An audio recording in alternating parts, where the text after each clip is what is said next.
प्रधान मंत्री नरेंद्र मोदी दी फिरोजपुर दे विच रैली रखी गई सी, जिस विच ओह नहीं पहुंच सके। खराब मौसम कारण पीएम मोदी हुसैनीवाल तो ही दिल्ली वापस परत गए। पर हुण प्रधानमंत्री दी सुरक्षा नूं लैके लगातार पंजाब सरकार ते निशाने साधे जा रहे ने, जिस दे चलदिया पीएम मोदी दी सुरक्षा च ढिल मठ ते पंजाब दे साबका मुख मंत्री कैप्टन अमरिंदर सिंह ने कहा कि पंजाब च कानून व्यवस्था पूरी तरह फेल हो चुकी है। उन्होंने ट्वीट किया कि जदों तुसी देश के प्रधानमंत्री नूं निर्विघन रस्ता प्रदान नहीं कर सकते अते ओह भी पाकिस्तान की सरहद तो सिर्फ 10 किलोमीटर दूर, तां तुहानूं ओहदे ते बड़े रहन दा कोई अधिकार नहीं है अते तुहानूं ओहदा छड्ड देना चाहिए।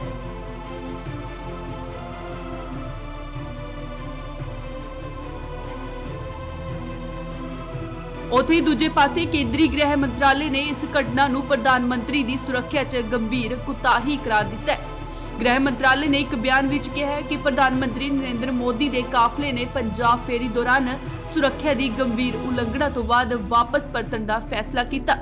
बयान विच यह भी कहा गया है कि मंत्रालय ने पंजाब सरकार नूं इस कुताही दे लई जवाबदेही तय करन अते सख्त कार्रवाई करन लई कहा है।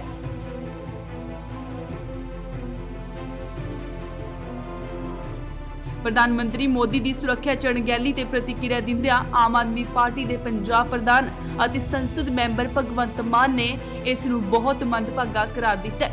मान ने बुधवार नूं पार्टी हैडक्वार्टर तो जारी एक बयान च इस घटना लई पंजाब की कांग्रेस सरकार नूं जिम्मेवार ठहराते हुए ट्वीट किया है। पंजाब के एक व्यक्ति की सुरक्षा की जिम्मेवारी पंजाब सरकार ते है, भावें किन्ने भी सियासी मतभेद क्यों ना होण, पर प्रधानमंत्री की सुरक्षा विच कमी बहुत चिंताजनक है।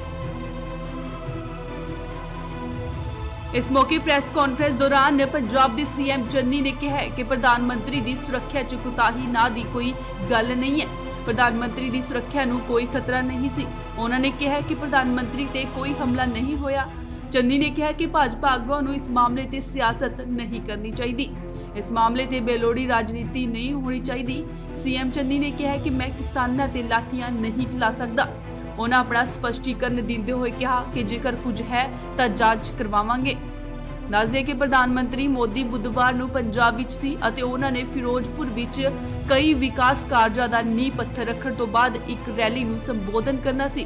कुछ प्रदर्शनकारियों ने सड़क ते जाम ला दिता तां ओह सड़क तो जांदे समय 15 तो 20 मिनट तक फ्लाईओवर ते फस गए ते जदों मोदी वापस जाण लई एयरपोर्ट ते पहुंचे तां जांदे जांदे ओह यही गल कह के गए कि पंजाब दे सीएम दा मैं धन्नवाद करदा कि मैं जिउंदा वापस जा रहा।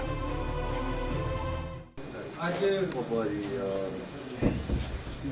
प्रधानमंत्री साहब का दौरा सी पंजाब का, उन्होंने फिरोजपुर दे विच आना सी, कुछ उद्घाटन ते नाल उन्होंने एक पोलिटिकल रैली भी करनी सी। सो रास्ते दे विच वादा होने करके वो वापस मुड़ना पिया, उस गल का सानू खेद है। आफ्टर ऑल वो देश के प्रधानमंत्री है, सरकारां मिलके चलदियां हमेशा। ऐसे अपने प्रधानमंत्री का पूरा सत्कार करते हैं। डेमोक्रेटिक सिस्टम है, फेडरल सिस्टम है, चुनी हुई सरकारां है। साडी जिम्मेवारी है कि असीं अपने प्रधानमंत्री का सत्कार करिए ते सानू पूरा सत्कार है। मैं आप उन्हां नूं रिसीव करन ते उन्हां दे नाल रहना सी।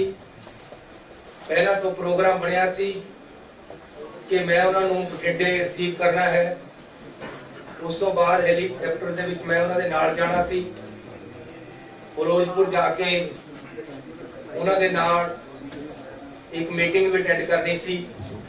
उस तो बाद उन्होंने एक पोलिटिकल रैली करनी सी, उत्थे साडा जाण दा प्रोग्राम नहीं सी। ये बाद दे विच बनी है पोलिटिकल रैली दी प्रोग्राम, लेकिन उन्हां दा पार्टी दा प्रोग्राम सी। लेकिन कल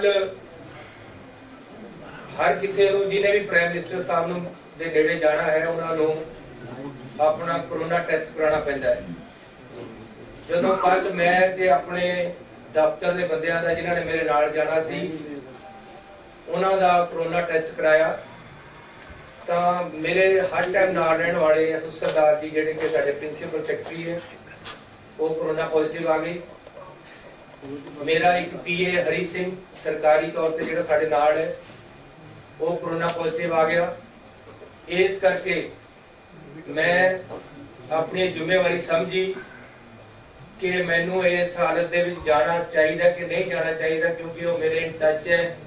प्रधानमंत्री जी बहुत ही कीमती शख्सियत होंगे हैं, उन्होंने इन टच आना इस तरह जब कि मेरे इन टच के कोरोना वाला बंदा आया हुआ है जाना चाहिए कि नहीं। मैं इस बारे राती अपनी कैबिनेट के नाल दी राय मंगी। कैबिनेट ने मैनू राय दी कि सानू प्रधानमंत्री जी के ऑफिस नूं दस देना चाहिए है कि मैं कोरोना पॉजिटिव के टच विच आया, इस करके मैनू आदेश दिते जान के मैं तुहाडा स्वागत करन ते पहुंचा कि ना पहुंचा।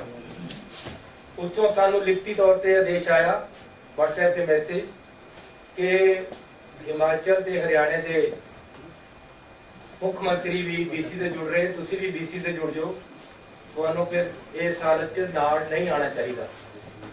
इसलिए मैं अपने फाइनांस मिनिस्टर मनप्रीत बादल जी की ड्यूटी लगाई कि वो प्रधानमंत्री जी का बठिंडे हवाई अड्डे ते स्वागत कर ते नाल ही मैं अपने डिप्टी CM ते फिरोजपुर के MLA पिंकी जी की ड्यूटी लगाई कि वो हर एहतियात वरतांगे, रैली दे विच सेफ तरीके नाल बंदे आण, असीं इहदी पूरी कोशिश करांगे ते असीं रात नूं 3 बजे तक कोशिश करके जिन्ने भी किसान रैली ते सड़क पर बैठे सी उन्हां नूं उठाया।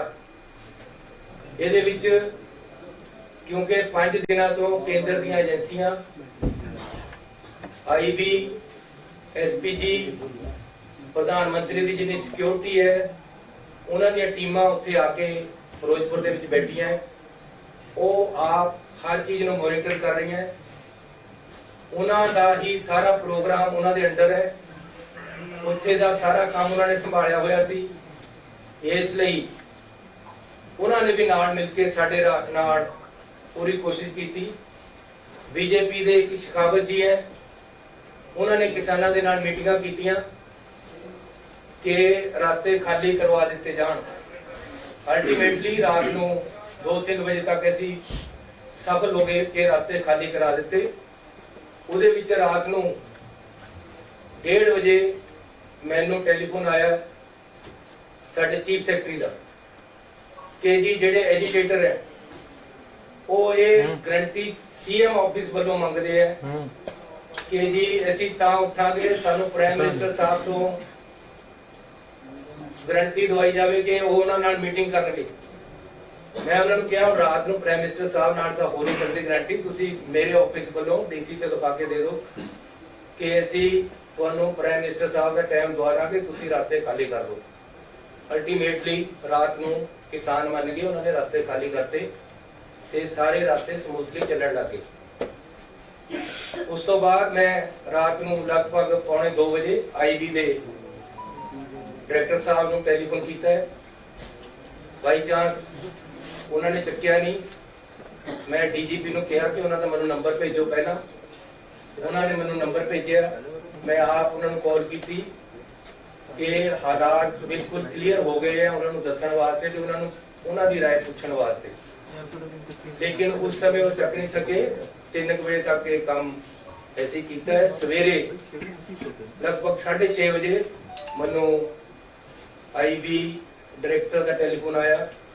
पहला मैं नहीं चक सकिया, कुछ मिनटा बाद मैं उन्होंने किया, उन्होंने डिस्कस किया। उन्होंने मैनू दसिया कि रात सारा ठीक हो गया, सारी पुलिस ने बड़ी मदद की है, साडा DG भी खुशी, सारा कुछ ठीक होया।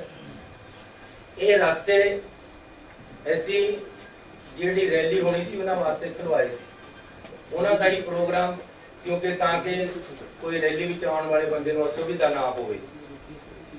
ऐसी ਜਿਹੜੇ किसान एजिटेशन कर रहे सी उन्हां ਤੋਂ ਉਹਨਾਂ ਨੂੰ ਇਹ ਭਰੋਸਾ ਦੇ ਦਿੱਤਾ ਸੀ ਕਿ ਆਪ ਜੀ ਨੂੰ ਸਾਰਿਆਂ ਨੂੰ ਤੁਹਾਡੇ ਲੀਡਰਾਂ ਨੂੰ ਉਹਨਾਂ ਵਿੱਚੋਂ ਅਸੀਂ ਪ੍ਰਾਈਮ ਮਿਨਿਸਟਰ ਸਾਹਿਬ ਤੋਂ ਮੀਟਿੰਗ ਦਾ ਟਾਈਮ ਦਵਾਰਾ ਵੀ ਇਸ ਗੱਲ ਤੇ ਸਹਿਮਤੀ ਹੋ ਗਈ ਸੀ ਕਿ ਕੋਈ ਉੱਥੇ ਐਜੀਟੇਸ਼ਨ ਰਿਹਾ ਨਹੀਂ ਸੀ। ਉਸ ਤੋਂ ਬਾਅਦ ਸਵੇਰੇ ਪ੍ਰਧਾਨ ਮੰਤਰੀ ਜੀ ਦਾ ਜਿਹੜਾ ਪ੍ਰੋਗਰਾਮ ਸਾਨੂੰ ਆਇਆ ਸੀ ਉਹ ਮੈਂ ਤੁਹਾਨੂੰ ਦੱਸਣਾ ਚਾਹੁੰਦਾ ਕਿ ਇਹ ਮਿੰਟ ਟੂ ਮਿੰਟ ਪ੍ਰੋਗਰਾਮ ਪ੍ਰਧਾਨ ਮੰਤਰੀ ਜੀ ਵੱਲੋਂ ਆਇਆ ਹੈ, ਉਹਨਾਂ ਦੇ ਆਫਿਸ ਵੱਲੋਂ ਆਇਆ ਹੈ। ਸਾਨੂੰ ਉਹਦੇ ਵਿੱਚ ਕੋਈ ਵੀ किंतु परंतु करन दा या कोई भी सानू हुक्म नहीं सी। सीटिंग अरेंजमेंट भी प्रधानमंत्री जी के दफ्तर चो आया कि प्रधानमंत्री जी कितने बैठेंगे, उन्होंने नाल कौन बैठेगा, दूसरे पासे कौन बैठेगा, तीसरे पासे कौन बैठेगा, हैलीकॉप्टर दे विच 4 सीटां होणगियां उहदे विच कौन कौन बैठेगा, प्रधानमंत्री जी जिथे जाणगे किस तरीके दे नाल जाणगे, जहाज विच किथे जाणगे ते गड्डी च किथे जाणगे। टोटल प्रोग्राम जिहड़ा बठिंडे तो फिरोजपुर जाण दा बाई एयर सी। 3 हवाई अड्डे जिथे हैलीपैड वो फिरोजपुर दे विच बनाए गए ताकि प्रधानमंत्री जी किसी भी जगह उतर सकते, एक च दूजे या तीजे। ये भी असीं कहा कि जी मीह दे विच हो सकता कल नूं मीह होवे। जो मैनूं मेरे डीजीपी ने दस्सिया है, उन्होंने ये भी दस्सिया कि असीं उन्हां नूं कहा सी कि बरसात भी है, एजीटेशन भी है, जे कैंसिल हो सकता प्रोग्राम कैंसिल कर दिता जाए, लेकिन उन्होंने कंटिन्यू किया है। उस तो बाद 3 हैलीपैड बनाए गए। हैलीकॉप्टर नहीं उड़ेगा इस गल की छोटी सी उपर उतों, इसलिए 3 हैलीपैड बनाए गए। किहड़े विच उतरना ये डिसाइड हो गया सी, लेकिन चकमा देने वास्ते सिक्योरिटी के अपने तरीके हैं कि 3 हैलीपैड बनते हैं। उहदे विच मैं तुहानूं प्रोग्राम दस देना जो सानूं आया सी। जनवरी 5 9:30 से डिपार्चर दिल्ली एयरपोर्ट तो 10:25 से एयर अराइवल बठिंडा एयरपोर्ट, 10:30 से डिपार्चर बठिंडा एयरपोर्ट 5 मिनट बाद बाय MI-17 हेलीकॉप्टर, 11:05 से अराइवल किला चौक हेलीपैड फिरोजपुर। ये प्रोग्राम सानू लिखती तौर पर उत्थों आया हुआ है। कोई भी सोच नहीं सी कि बाई रोड भी प्राइम मिनिस्टर साहब को लेके जाना है, ना ही कोई प्रोग्राम सी। सानू ये एग्जैक्ट दस्या गया सी कि हैलीकॉप्टर से उन्होंने जाना है। ये मौके दे मौके उन्हां दी एजेंसियां वालों अफसरां वालों मिल के मौके दे मौके सड़क दे राही ले जाया गया। रास्ते दे विच अचानक कुछ एजिटेटर अजे पता लगना कि कौन बंदे सी आके बैठे हैं उन्होंने, लेकिन उन्हां तक तो काफी पीछे प्राइम मिनिस्टर साहब दी गड्डियां नूं रोक के साडे अफसरां ने रिक्वेस्ट की है कि अगे एजिटेशन वाले बंदे कुछ आके ट्रालियां खड़ियां कर लिया। उन्होंने आपां नूं बेहतर है कि वापस जाके कोई और अल्टरनेटिव रास्ता या हेलीपैड से चलिए आप वापस जाना चाहिए। किसी तरह भी कोई अटैक वाली या प्रधानमंत्री जी को खतरे वाली गल, सिक्योरिटी लैप्स वाली गल नहीं हुई है। ये एजिटेशन पंजाब दे विच चोणां आ रही हैं, रोज मेरे नाल भी हुंदे हैं। हर स्टेट दे विच जदों चोणां होंदियां डेमोक्रेटिक सिस्टम है, कोई ना कोई सड़क ते आके बैठ जाता है, इहदे विच हो जाता है। रात भी मेरे पुलिस वालियां ने मैनूं कई बार टेलीफोन कीते कि जी असीं लाठी चार्ज करके इन्हां नूं पासे कर दिए, अरेस्ट कर लिए। मैं क्या नहीं, नेगोशिएट करके मनाओ, इन्हां नूं मनाओ किसी तरह भी। अल्टीमेटली असीं रात भी कामयाब होए, उन्हां नूं पासे करन दे विच मनाउण दे विच। इहदे विच खतरे वाली कोई गल नहीं हुई। प्रधानमंत्री जी से कोई हमला नहीं होया, ना ही ऐसा दी कोई सोच हुई है। पहला भी किसान एजिटेशन दिल्ली दे विच 1 साल चलिया, उत्थे भी किसान बैठे रहे। उन्हां दी भी कुछ मंगां सी जिहड़ियां साल बाद मन हुईआं ते उन्हां ने पीसफुली उत्थों करना चक लिया। अज भी जे कोई पीसफुल प्रोटेस्ट रास्ते दे विच करना आ गया तां इस नूं प्रधानमंत्री की सिक्योरिटी के नाल या उन्होंने कोई खतरे के नाल नहीं जोड़िया जाना चाहिए। ये बिल्कुल गलत है कि प्रधानमंत्री जी जब पंजाब में आए तो उनकी सिक्योरिटी लैप्सेस दिखाकर उनको खतरे के साथ को जोड़ा जा रहा है। ये राजनीति इसमें नहीं होनी चाहिए। We have every respect for our prime minister. कोई भी ऐसी बात नहीं हुई कि उनकी शान में या उनकी सिक्योरिटी को कोई खतरा हुआ हो। पंजाब सरकार, पंजाब पुलिस इसमें सक्षम है। ये इस कारण हुआ कि हेलीपैड से हेलीकॉप्टर पे जाना था, अचानक प्रोग्राम सड़क पे जाने का बनाया गया, जो कि प्रोग्राम में नहीं था, पहले से नहीं था। फिर भी आगे एजिटेटर बैठे हैं, पीछे काफी पीछे गाड़ियां रोककर बता दिया गया कि आगे एजिटेशन वाले एकदम सड़क पे आकर बैठ गए।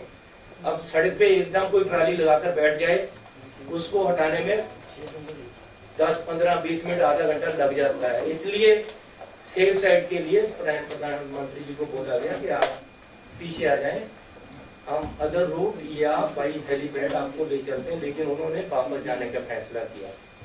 तो मैं पंजाब सरकार की तरफ से आपको क्लियर करने आया हूं कि इसमें किसी भी तरह का कोई खतरे वाली बात नहीं थी, ना ही हुई है। ये टोटली एक पीसफुल एजिटेटर आकर अचानक सड़क पे बैठ के, जिस सड़क पे हमारा जाने का कोई प्रोग्राम नहीं था। प्रोग्राम हेलीपैड के साथ जाने, हेलीकॉप्टर पे जाने का था, और किसी तरह का कोई खतरा यहाँ नहीं है और नहीं था, ना ही प्रधानमंत्री जी को ऐसा हुआ है। लेकिन फिर भी प्रधानमंत्री जी को या उन्होंने अपने तरफ तरीके से, उनकी टीम ने फैसला वापस जाने का ले लिया, जबकि हेलीकॉप्टर से जा सकते थे, अदर रूट से भी जा सकते थे, लेकिन वो वापस गए हैं। हमें इस चीज का खेद है, हमें पीड़ा है। हम अपने प्रधानमंत्री जी को पूरा सत्कार और प्यार देते हैं और देते रहेंगे। बीजेपी के जो नेता प्रेस कॉन्फ्रेंस करके सरकार को या रिलेशन खराब करने की बात कर रहे हैं, ऐसी बात मत करें। ये पॉलिटिक्स नहीं है, हम राजनीति इसी बातों में नहीं करते हैं। अगर प्रधानमंत्री जी हमारे आएंगे तो कुछ देकर ही जाएंगे पंजाब को, और हम चाहते हैं। मेरा लेक्चर तैयार पड़ा था, मैं बीसी पे इंतजार कर रहा था उनको बोलने के लिए कि प्रधानमंत्री जी ने आना है। मैंने 100 कुछ सोचा था उनको जी आया कहने के लिए, उनको वेलकम करने के लिए। मैंने 100 कुछ सोचा था उनसे मांगने के लिए, पंजाब के लिए। हमारी ऐसी सोच नहीं है। अगर ये कोई बीजेपी का नेता अगर ऐसी बात करता है, ये राजनीति है, राजनीति मत करें। किसान एजिटेशन पे है, आज से नहीं है, 1 साल से है। किसानों की कुछ डिमांडें हैं। मैं अपने पंजाब के लोगों पे गोलियां या लाठियां नहीं चलाने वाला। प्यार से मैंने पूरी रात लगाकर उनको सड़क से उठाया है, और वो मोटिवेट होकर मेरी बात मानकर या सरकार की बात मानकर बीजेपी के नेताओं की बात मानकर प्रधानमंत्री से मिलने के आश्वासन के बाद उठ गए थे। उसके बाद कोई एजिटेशन नहीं था। इस रोड पे हमारा रूट प्लान नहीं था। अचानक कुछ लोग आकर बैठ गए हैं और उनको उठाया, प्यार से जा सकता था। कोई किसी तरह का खतरा या हमला नहीं हुआ है। तो फिर भी जो सिक्योरिटी लैप्सेस हुए हैं, अगर ये है तो हम इसकी इंक्वायरी कराने के लिए तैयार हैं और कराएंगे। ब्यूरो रिपोर्ट, इंडोस टीवी, ऑस्ट्रेलिया।